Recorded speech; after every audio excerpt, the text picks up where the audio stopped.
여러분, 반갑습니다. 이번 시간에는 장애 학생들의 교육에 대한 얘기를 나눠볼게요. 장애 학생들을 만나본 경험이 있나요? 내 주변에 장애를 가진 친구가 있는지, 장애를 가진 또래를 만나본 경험이 있는지 이야기해보세요. 우리는 언제 장애 학생들을 만날까요?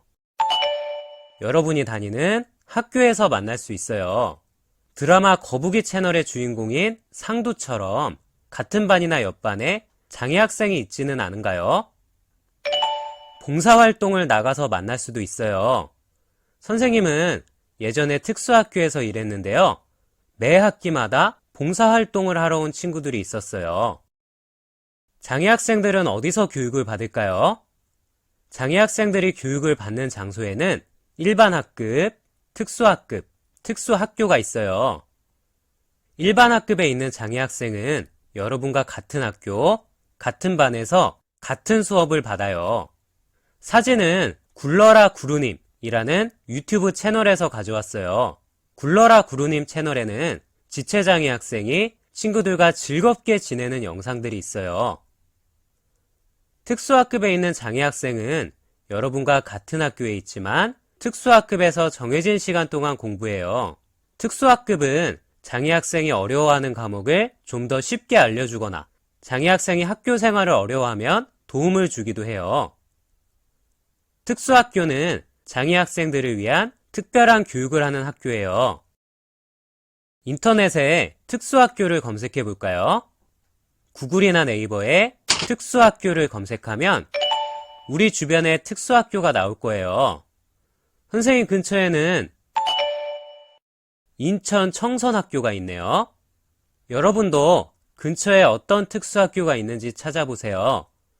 선생님이 시간을 줄게요. 지금부터 영상을 잠깐 멈추고 우리 주변의 특수학교를 하나만 찾아보세요. 여러분 주변의 특수학교를 하나씩 찾아봤나요? 여러분이 찾은 특수학교는 어떤 장애 학생들을 위한 특수학교인지 이야기해보세요. 잘 이야기해줬어요. 또 어떤 특수학교가 있을까요? 특수학교에는 시각장애 학생을 위한 대전맹학교, 청각장애 학생을 위한 서울농학교 등이 있어요. 온라인을 떠들썩하게 만들었던 사진이 있어요. 어떤 사연인지 확인해 봅시다. 혹시 SNS에서 카드 뉴스를 읽어본 적 있나요? QR코드를 찍으면 카드 뉴스가 나올 거예요. 각자 QR코드를 찍어서 카드 뉴스를 읽어보세요. 다 읽었나요?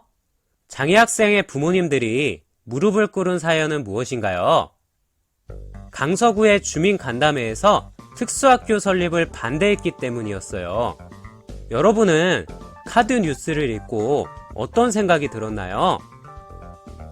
관련 기사에 대한 네티즌들의 반응을 살펴봅시다.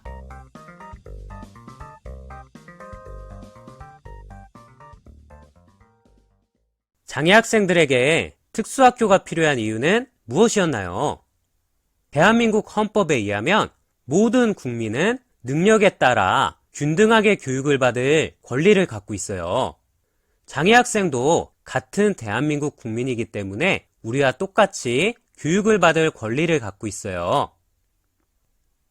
장애 학생에게 필요한 건 일상생활 적응 능력을 길러주는 교육인데요.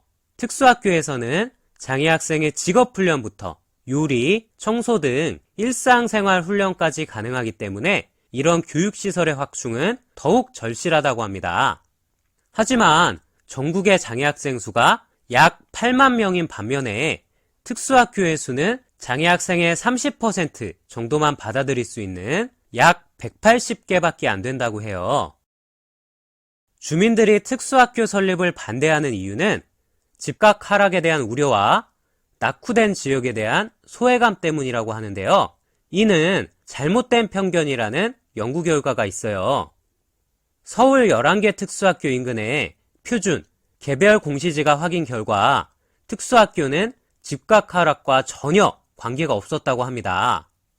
지금까지 특수학교 설립과 관련된 문제를 확인해 봤어요. 어떤 장애 학생들에게 특수학교 교육이 필요할까요? 먼저 영철이의 이야기를 들어봅시다. 안녕, 난 영철이야. 나는 대학교 국어교육과에 진학해서 국어 선생님이 되고 싶어. 나는 청각장애가 있지만 보청기를 착용해서 수업을 듣거나 친구들과 지낼 땐 문제가 없어. 영철이는 대학교 국어교육과에 진학해서 국어 선생님이 되고 싶대요. 청각장애가 있지만 보청기를 착용하면 일반 학교에서 수업을 듣거나 친구들과 지낼 때 문제가 없다고 해요. 영철이는 특수학교와 일반 인문계 고등학교 중에 어디에서 교육을 받는 게 좋을까요? 교과 중심으로 수업이 진행되고 대학 진학에 관심이 많은 일반 인문계 고등학교가 영철이에게는 적합할 거예요. 이번에는 상희의 이야기를 들어봅시다. 안녕, 나는 상희야. 나는 간단한 문장을 읽을 수 있어. 하지만 긴 문장을 읽는 것은 조금 힘들어. 나는 집중해서 공부하는 것이 좀 힘들어. 돈 계산은 계산기를 쓰면 할 수 있어. 하지만 암산은 힘들어. 나는 다른 사람들과 대화하는 걸 좋아해. 바리스타가 되는 게 나의 꿈이야.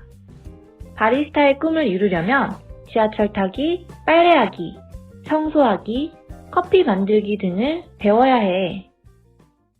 상희는 바리스타가 되고 싶대요. 바리스타가 되려면 지하철 타기, 빨래하기, 청소하기, 커피 만들기 같은 일상생활이나 직업 관련 기술들이 필요해요. 상희는 특수학교와 일반 인문계 고등학교 중에 어디에서 교육을 받는 게 좋을까요? 교과 수업뿐만이 아니라 직업훈련과 일상생활 훈련을 받을 수 있는 특수학교가 적합할 거예요. 상희는 집에서 특수학교까지 얼마나 걸릴까요? 상희의 집은 서울특별시 영등포구 신길동에 있다고 해요. 상희의 집을 서울특별시 지도에 표시해 볼게요. 상희의 집에서 가까운 곳에 있는 특수학교는 어디일까요? 서울에 있는 특수학교들을 표시해 봤어요. 상희의 집에서 가장 가까운 특수학교는 서울정문학교라고 하네요. 상희의 집에서 특수학교까지의 거리는 얼마나 될까요? 지금부터 선생님이 잠깐 시간을 줄게요. 상희의 집인 서울특별시 영등포구 신길동에서 서울정문학교까지의 거리를 여러분이 직접 찾아보세요.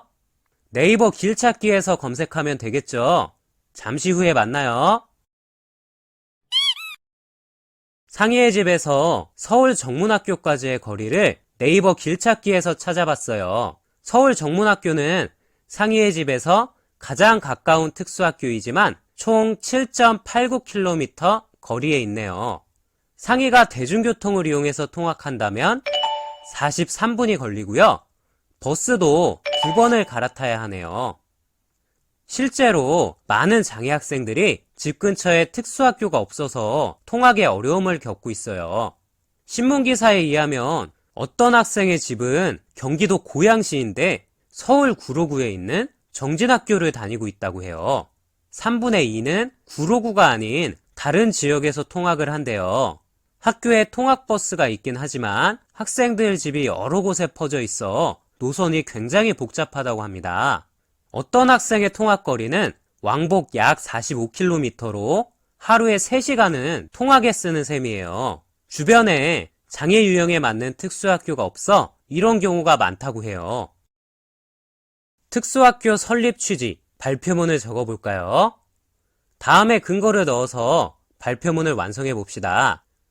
첫 번째 근거는 장애 학생 특성에 맞는 교육기관이 필요하다는 내용이에요. 두 번째 근거는 특수학교가 멀리 떨어져 있다면 장애 학생들의 통학이 힘들다는 내용이에요. 상희의 집에서 가장 가까운 서울 정진학교도 멀리 떨어져 있었죠.